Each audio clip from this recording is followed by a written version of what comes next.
Welcome to the AT Parenting Survival Podcast, where you get help and guidance through the chaos of parenting a child with anxiety or OCD. This show is for educational purposes and is not intended to replace the guidance of a qualified professional.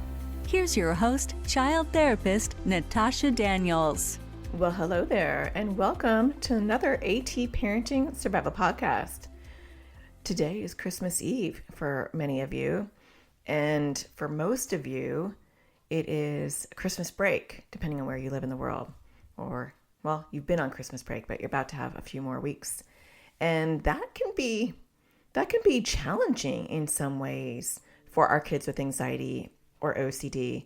And I want to talk about how to handle your child's anxiety or OCD throughout this Christmas break and how to tweak things in a way to optimize some success so everybody gets some relaxation, some resetting before you start the new year. But before I get started, I do want to thank NoCD for sponsoring this episode. NoCD offers affordable, effective, convenient therapy, and they're available in the US and outside the US. You can schedule your free 15-minute consultation to see if NoCD is a right fit for you and your child. Just go to treatmyocd.com. That is treatmyocd.com. I'll also leave a link in the show notes. Okay, so I'm sure you're probably pretty busy today. And whenever you're listening to this, maybe you're catching up or Christmas already happened. But I want to talk about some common struggles that I notice in my own kids, in the kids that I helped in my practice, and even in the AT parenting community.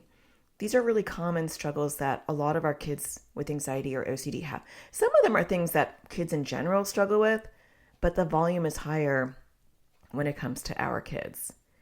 So I know for us, we have a lot of these struggles that I'm about to list.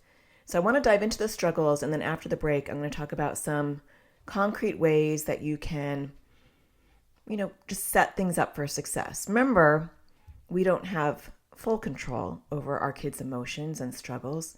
We're only one piece of that little small puzzle, but we can do our part in at least creating an environment that is optimal. I always think that, right? I'm like, am I doing my part? I am. But my kids have to do the rest. And sometimes they're not. And then part of my work is leaning into acceptance of the things I can and things I cannot control.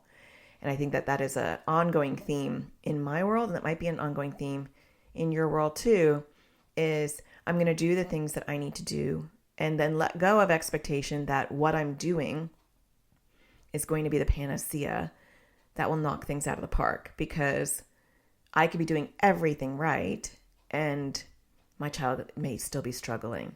And that's because I can only control what I can control. But we can control some things, and we're going to talk about that today. Okay, so let's talk about some of these struggles that our kids have. The universal struggle that a lot of our kids with anxiety and OCD have is too much downtime with their thoughts. Now, a lot of times kids are busy, or they try to keep busy. And surprisingly, I think to some parents, they struggle when they have too much downtime. For some kids, it's the opposite. Like, they thrive in downtime. There's no expectations on them. There's no school stress, and they really thrive. But I think sometimes parents are surprised that some kids don't thrive because their intrusive thoughts or their anxious thoughts are so much louder. That's also why bedtime or going to bed is often harder for kids with anxiety and OCD as well, because they have that quiet period where there's no distraction. And that's why some people have unhealthy coping mechanisms, like I need to keep the TV on to keep my brain busy all the way until I basically pass out and go to sleep, or I have to listen to things. And I'm not saying that's necessarily something that's horrible and you have to cut out, but it's just one of those coping mechanisms because of those ongoing thoughts. And I know for my son in particular, who has ADHD, for those of you that have kids with ADHD, that volume's even higher because their thoughts are already racing. And so not having distraction can be really, really tough. So in the first half of this episode, I'm going to go through just various things just to get you thinking about your own child, teen, or young adult and what things apply to them. And then after the break, we'll go through how to approach these things. So the next thing you might want to think about is how the holidays and the break can trigger some other themes. And I'll give you an example. Like for my daughter, I've talked about this before, she really doesn't have, like her OCD is really managed right now. I mean, really, it's so tiny. Her anxiety, ironically, is her front burner issue. Her anxiety is all about the fear of having an anxiety attack and what that means for her. And it's always like this loss of control or embarrassment. But there is a theme that pops up whenever it's a holiday or a special occasion. And so I'm thinking about her themes and I'm like, okay, well, I want to be aware that she's always like, Christmas Day has to be perfect. And if anything goes wrong, or, I don't like the gifts I'm given, or I don't have a good reaction, or two people argue, or it doesn't go smoothly, or I'm not enjoying it enough, right? All of those things. Then I've contaminated the day. I've ruined the day. I can never get that day back. That's a common one. It happened on her birthday. Happens on every holiday. So knowing that, I can almost preemptively have a conversation with her and just say, remember, Christmas is still just a day, and every day is imperfect, just like us humans are. And so there might be bickering. You may not like all your gifts. You may not be happy every moment. And guess what? That's going to be okay. So I can actually preempt some of those things by having that conversation. Am I risking bringing it up and making it a thing? Possibly. Will she have that thought anyway? 100%. So to me, it's better to risk it and bring it up preemptively, because that actually happened with her birthday too. There was a little bit of discussion about it prior. And so when it did happen, when she was in the throes of it, it was easier to process that with her. So that's one of her themes. Another one of her themes are like anxiety attacks when going to a party or a social gathering with her friends, especially if there's food there, which has a whole history, with the fear of emetophobia and the fear of throwing up, and her celiac, which is a bad duo because one, objectively does make her nauseous sometimes when she eats, and two, her anxiety has kind of hooked into it and has said, oh my gosh, you're going to get nauseous. And so she gets anticipatory anxiety that actually makes her nauseous. So it's this vicious cycle. But that will be on our radar. She's going to probably be invited to more social gatherings during that time.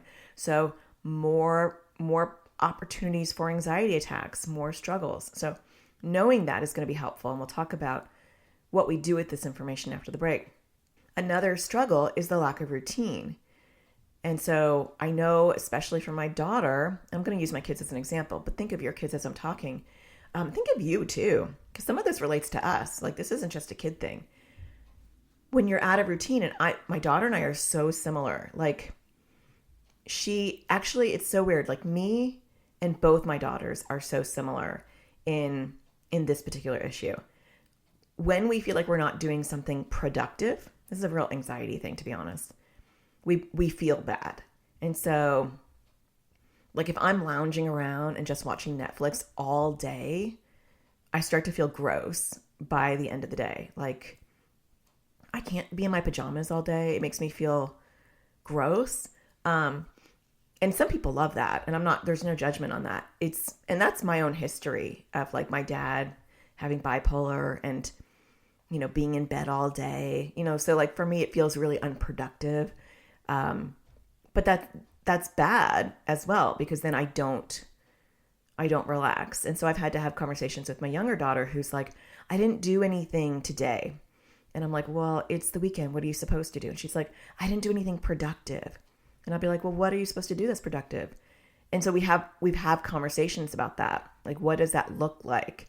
And is it okay to relax? And if it makes you feel bad to be on your phone scrolling for hours and hours, that's not a bad thing, right? Then what do you need to do to make yourself feel better? So a routine sometimes circumvents that when they're going to school or, you're going to work and there's this routine. And so during the winter break, it can feel like there's a lack of routine. The next struggle is parties, gatherings, relatives, overstimulation, right? Lot of stuff. And depending on your child's issues, there can be issues with the party for all sorts of reasons. If your child has OCD themes, being around all those people at a party can be really triggering. Being around people that you don't see often, who don't understand your issues, that could be really triggering. Just the overstimulation, the overscheduling, that can be an issue. Even in my house, clothes, right? Getting dressed up. If you have to go to a party, if you guys go to church and you have to get dressed up, that can be really hard for our kids with sensory issues or just right OCD themes around clothes. Or even so my son doesn't have major just right themes, although I sometimes wonder with his clothes. He definitely does not have sensory processing disorder. My oldest one does, but clothes are a big deal for him lately. He just needs to be comfortable. It might be a just right thing. He's, he can't have things on his waist. There's a lot of new rules. It's not his front burner issue, so we haven't been paying a lot of attention to it, but it does get in the way when he has to get dressed up. I have to make sure that it's comfortable for him. And then the last struggle that I want to bring up, and it's certainly not an exhaustive list, because it could go on, but the last one I want to talk about is the transition back to school and back to routine. Even if you homeschool, it's back to some sort of routine. And there are our kids with mental health struggles often have a hard time with transitions. And so getting them back, and even I would say the transition from Christmas, if you celebrate Christmas, to Christmas being over, that can actually be a big transition for our kids as well. All that anticipatory excitement about their gifts and the tree and all the activities, and then boom, it's over, which actually can be a really hard shift for some of our kids. Okay, we're going to take a quick break, and after the break, we're going to talk about what do you do with all the things I just listed. Stay tuned. We'll be right back. It's time we put help directly in our kids' hands. Introducing Crushing OCD course for kids and teens. It was way more helpful than all the other therapy we've ever done because we didn't really know what to do. So we weren't really doing it before. So the course helped to figure out what the exposures are and how to do them. We're not in therapy and find it really hard to find an ERP trained therapist here. So we're currently with the public health service, but again, they don't seem to be trained in ERP. It's filled that gap that we don't have that was desperately needed. This was really well timed for us to use between therapists and to help us get off to a good start with this new practice. It was easy to use. I was able to do it from my phone or also on the computer. There's different ages, so there were younger kids, there were teenagers, and so that was really nice too, to have a variety of ages where it wasn't just geared towards younger kids or older kids. It was a nice variety. It's helpful for our kids to hear it from this third party as opposed to just us saying it. I really like the offense and defense method. I love working on poking at OCD while it's sleeping. It makes it a little bit easier to do, and it's kind of fun. I'm planning on using it to work on my fear of holding or touching batteries and stuff like that. So it was really helpful, and I think a lot of other kids would like it. I thought that I was the only one who had worrying about the weather and stuff. And then there was somebody else on there who worried about the same thing, which was really helpful. Seems less scary to work on stuff now that I've watched this class, and I'm more interested to work on it. I like trying to do more exposures still, and before I wasn't, I just didn't want to do them. I've worked on some of my bigger compulsions and been successful. I realized that it was helpful to do the exposures. Before it was really, really hard. It's still hard, but it's helpful to know that I need to do them. Before there would be a lot of battles about it, so it is definitely less loggerheads. Really, really good course and super helpful. Definitely would recommend this. It's really easy to follow. It's nice bite-sized videos. I really like the worksheets that go along with it, and I think it's really helpful. To learn more about this course and register your child or teen, go to atparentingsurvivalschool.com. Welcome back. Okay, so let's go through some of these. I think the first thing you want to recognize is where is your child at currently? And be realistic. Sometimes I think we hope that anxiety and OCD will take a break over the holidays, and we schedule a bunch of stuff, or we plan a bunch of stuff, or we plan trips, and we just think, oh, it'll be okay. And really, you have to know when to scale back and not schedule. And I think the other hard part that I have had to deal with is not being married to my plans on any scale. I've learned in the last year, especially with my son, that I have to be flexible. And that means some disappointment. And how am I going to prepare for that disappointment when maybe I buy tickets for something and then we can't go? I feel like that's been happening a lot lately. And I think part of it, it's just been a bumpy year, in particular for my son. It's been a bumpy year and a half. But, he had to go off of medication, and then he had withdrawal symptoms, and then he was nauseous 24/7. When he got in the car, he would throw up. And so it was just a really rough period of time. And then that did go away, but then his ARFID, his avoidant restrictive food intake disorder, is back full effect. Because he went off the medication that was actually helping him. A lot more mood instability because he's off the medication that was helping with that. And so then he was like nauseous all the time because he was not eating. And then if he did eat, he felt too full, and then he felt nauseous. And so when you're nauseous, whether it's due to anxiety or OCD or not, it's hard to travel. It's hard to get in a car. It's hard to go to activities. It's hard to literally do anything because you don't feel good. And then you're afraid you're not going to feel good. And so there have been a lot of last minute cancellations to things, a lot of wasted money. And we had a really big trip planned for Christmas where we were going to be going to South Korea and Vietnam. I know. It was a very adventurous trip. And there was no way I could see him doing that. And so I had to cancel that. Now, obviously, most of you are not going to South Korea and Vietnam. That's a pretty big, I love, love, love to travel. And I wanted to soak up and travel the world while my kids are with me and they're not tied down with work or whatever. But I also have to recognize where my kids are at. And sometimes there's a season for traveling and sometimes there's not. With that particular trip, it was going to be on the go nonstop. We were going to be going, we were going to be doing very adventurous things. And with him feeling nauseous all the time and him his mood being so dysregulated, that was going to be a nightmare. But there's smaller things. We might, like I bought us tickets for like a New Year's Christmas thing. If he's not having a good day that day, I might lose out the money and we may not go. So not being married to your plans, depending on your child's level of anxiety or OCD, is part of our parenting journey. And to me, it's a rough one. And also it's rough for the other kids if you have other kids in the house who are impacted by those things. But sometimes be proactive. Like, it was easier for me to cancel that trip now. He's doing better, knock on wood. He's on a new medication where I think we're on day 3 or 4 of the new medication. It takes a long time for mood stability to kick in with medications, but he's also taking it to help him sleep and to increase his appetite. And those things have been impacted really well, like from day 1. So I am optimistic. I'm cautiously optimistic. But I still am glad that I canceled the trip because you want to recognize when it's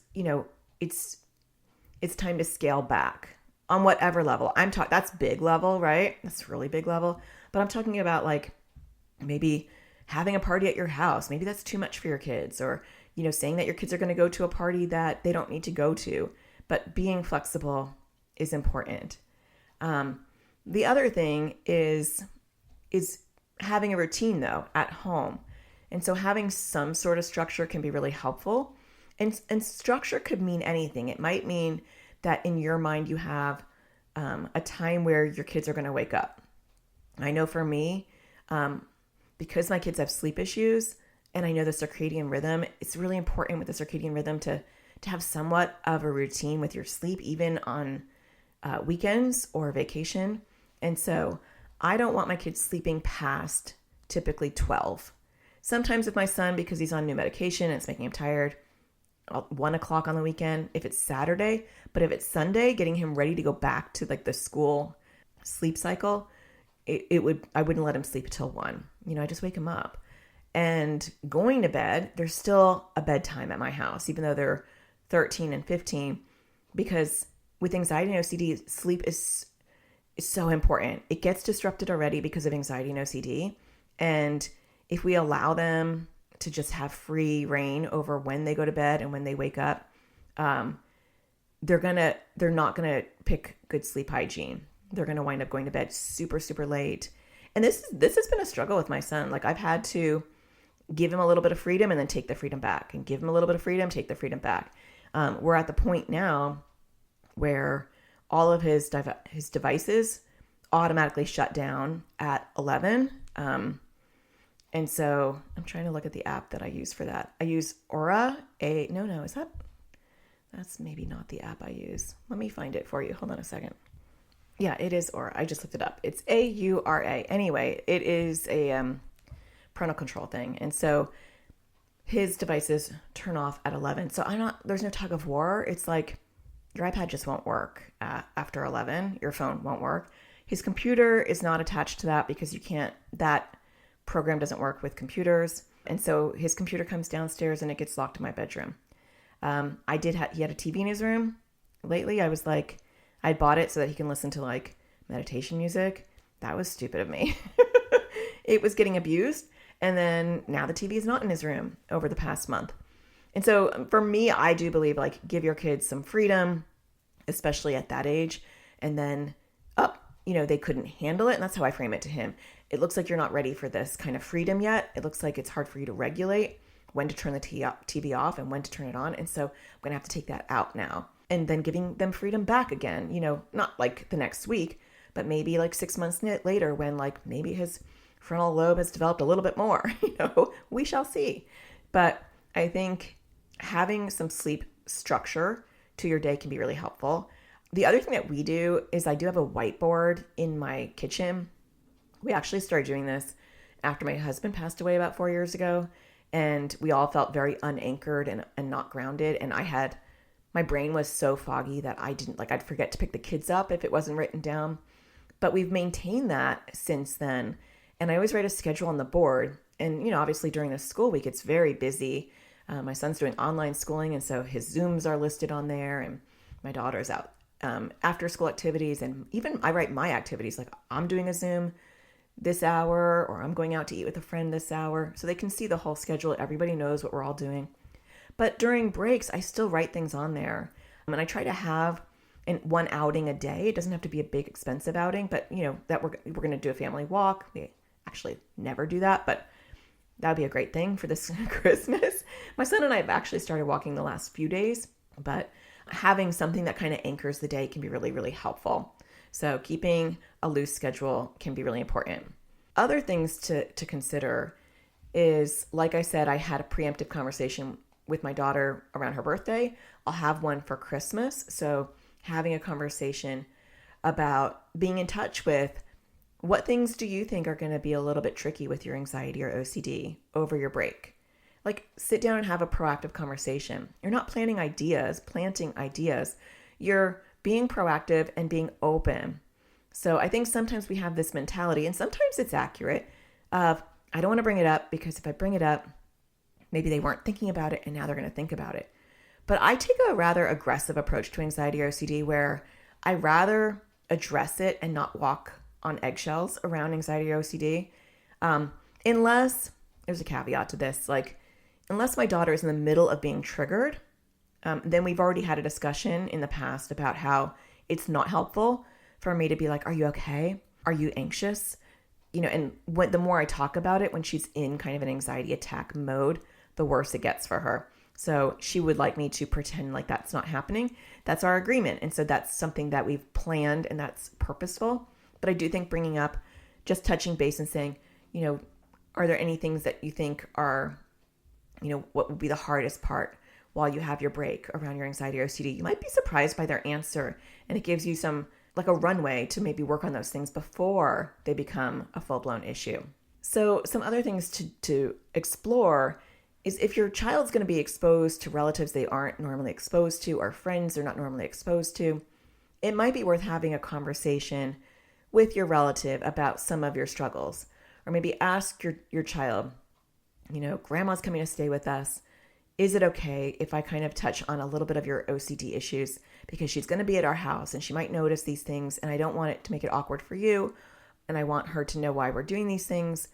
So collaborate with your child and have a really upfront conversation can be really helpful. If you're going to like a friend's house and you're going to a party and maybe you're worried your child's going to be overstimulated or they're going to be triggered or they can't eat the food because of restrictive eating or contamination, whatever it may be, it is really helpful if you have a good relationship with the person you're going to see to, again, be proactive. I'm so big on the proactive, right? So I might have a conversation with the person and say, hey, I just want to give you a heads up. We're going to be bringing some food for Johnny. We'll just make up a name. He's got some eating struggles and some restrictive eating, and then it's not your food. So I just want you to know, and normally we wouldn't do it, right? Because sometimes you get embarrassed by these things. Maybe you don't. I do. But it's really important. Like, we're going to be there for like 5-6 hours, and I don't want to feel rushed. And if he doesn't eat anything for that whole time, he's going to be really lightheaded. So is it okay if I just casually bring some food into your kitchen and we can put it on the plate and like not make a big deal, right? So that really does help when you bring your own food. If you're dealing with food contamination or restrictive eating, you might say to a friend, hey, I'm so excited to come to your house. But Johnny's been having a lot of problems with anxiety or OCD lately. And sometimes he gets overwhelmed or overstimulated. And it's a big jump for us to take him to this party. I was wondering if we can have a room where he can go into that no one else will go into, that he can kind of reset when he needs to, or, listen to music or jump on his iPad. I am not against you bringing your child's iPad or a book or something that helps anchor them and recharge them while at a party. I know sometimes parents are old school and they're like, that's rude. I'm not going to have them on a device in the middle of a party. But sometimes it's so overwhelming for our kids and we can't leave them at home depending on their age. And it's the holidays. You feel really bad leaving your kid on Christmas Eve. You're not going to want to do that. And so having a plan, being realistic and having a plan that is going to really help your child in that moment. It may be that you wish that it wasn't true and you maybe down the road don't want that to be a long-term goal, or coping mechanism, but be realistic with where you're at with your child in this moment, in this hour. I think sometimes what we want or where we want our child to be and where they are two completely different things. I want my child to be where they were at when we went to Japan and were able to travel and do, exciting things, but where they're at and where I want them to be are two separate things. And I have to reconcile that and say, where he's at is our reality, not where I want him to be. And that's fine. It's not great. It's not fine, but it's accepted, right? There's a grief to it, but it's accepted. Okay. The other thing that you might want to do is develop a code word with your child with anxiety or OCD so that when you are somewhere outside or they're feeling overwhelmed, they can say this code word and that has some sort of significance. Maybe it means I need to go into another room. Maybe it means I need to talk to you. Maybe it means I'm having a hard time. Maybe it means you're embarrassing me. Please stop whatever you're saying. But code words are really helpful for kids with anxiety or OCD. It's like an abbreviated way to communicate when they're having a hard time. And so we use a code word for when my kids are embarrassed, because I embarrass them a lot these days. I don't know why. But that's really been helping when I've been in public with my son and he's been able to say his code word and I immediately stop whatever I'm doing, not to enable his anxiety, but to respect his limits of where he's at in that moment. It doesn't mean that I don't circle back later and talk about how we sit with discomfort or why that made him upset. But in that moment, it builds trust that he can say this word and I instantly stop what I'm doing. So think of code words. A couple of other things I just want to mention that we do that I think can be really helpful. I do feel like, especially with my daughter who has all of these anxiety and OCD themes around the anticipation of Christmas and this special magical day. And I do think in general, it can be really hard for all of us, I think, post-Christmas. There's this build, it depends on your family and if you celebrate Christmas, but there's this build up to Christmas. You're getting gifts and the house is like, looking Christmassy, and there's all this anticipation, and it's like a full month, depending on your house, a full month some more than a full month for some people, of this festivity, and then boom, Christmas is over. And I always felt so sad the day after Christmas. It was like, now what? We have all this time still, but Christmas is over. It's so sad. So I think our kids with anxiety and OCD can sometimes feel this even on a higher level. And so one thing that I have done as our family tradition is I always take one of their gifts and I hide it in my closet. And then not Christmas Day, but the day after Christmas, I'll say, oh, there's one more gift. And I will normally do a scavenger hunt where I put all these clues out, and I'll do 3 different colors because there's 3 kids. Well, one's 21, but she's still my kid. And so I'll do 3 different sticky notes, different colors. So if they see someone else's clue, they won't read it because they know it's not their clue. And the clues lead them to their prize. And so it'll be I keep your clothes nice and warm. And sometimes the cat would like to come in here, and it'd be the dryer. Although we don't have a cat anymore, but she did used to to go into the dryer. So that was an example of a clue. And then they would get the next clue, and it'd be I'm cold, but if I wasn't, I don't know. I'm making up these clues. I'm not very good at it, but it's fun. And it's something to do once Christmas is over. So my kids always like that. We always normally plan something kind of special after Christmas. And so this year there's this hotel that always does a Christmas festival type thing, but they don't end it until after New Year's. And so this year, I think we did this last year too, we scheduled it for New Year's. So we have something to look forward to for New Year's.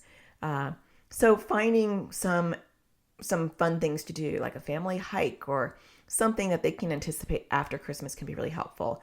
Or schedule play dates. We don't really do that because I like to live in my little bubble. But then my daughter's normally I need socialization. I want to meet my friends. But so maybe plan some stuff if you are like that, and you can do that. That would be helpful.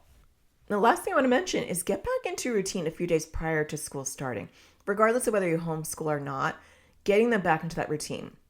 So I recommend, getting them back into that sleep schedule 2 days before school starts, to say, we're getting back into the routine, waking up a little bit earlier each morning, maybe get them up at 9 or 10 so that they're starting to get back into that sleep cycle. Maybe schedule more things. Let's get your backpack ready. Is there anything that you need for the new school year? It's not a new school year, but the new year. And so starting to talk about school, kind of getting them acclimated to the idea of shifting gears, can be really helpful.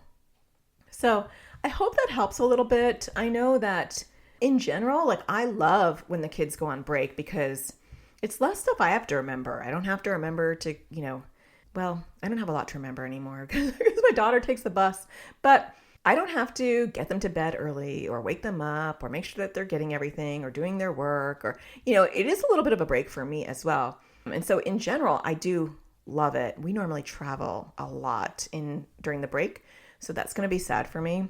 But we are going to California for a week. My oldest daughter has POTS and was having a lot of medical issues where she was passing out if she bent her neck.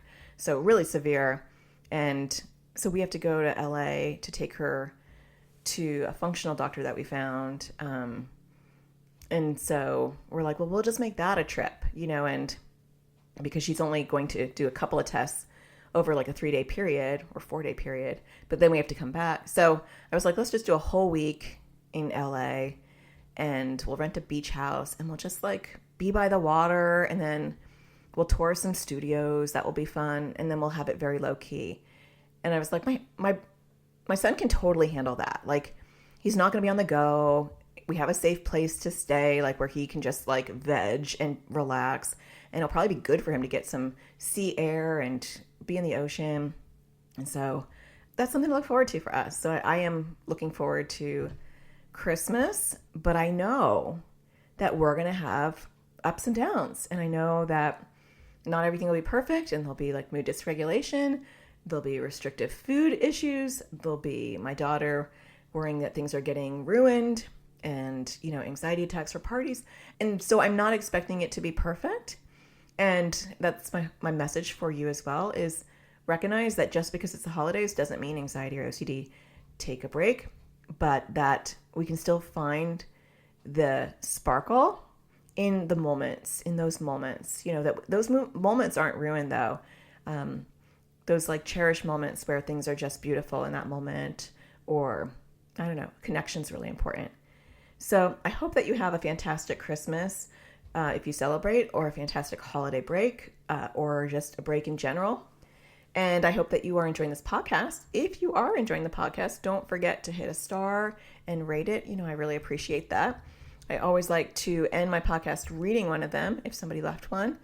And I want to thank Anna, who wrote a really nice review. I'm going to read it. She wrote, all AT Parenting Podcast, YouTube, and courses.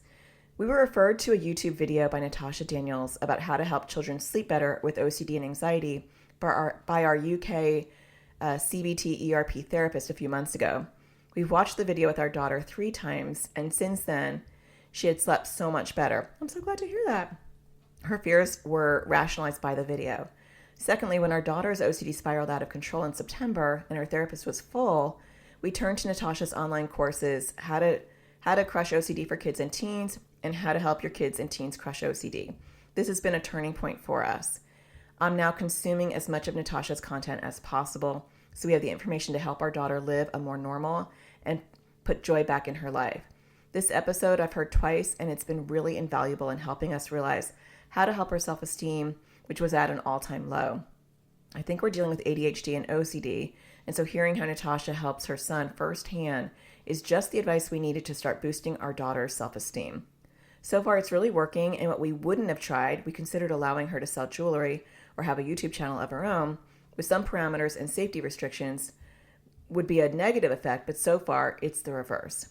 And I agree with that. I feel like getting them to do their own thing. My son had an Etsy store, then he had a YouTube channel, exact same thing, and his self-esteem skyrocketed. For YouTube, like there were definitely parameters and safety things. He didn't show his face. He didn't even use his voice. It was just like video. But that during that period of time, he since then stopped doing that on his own accord. His self-esteem definitely went up. So I agree with you. You continue. I can't recommend any of Natasha's content highly enough. She deserves a damehood, which I appreciate that. When UK child mental health services are almost non-existent, there feels like nowhere else to turn, but Natasha is producing all this amazing free content. We've happily paid for 2 of her courses because we can afford to. We're the lucky ones. My advice is work your way through these podcasts. It will really help.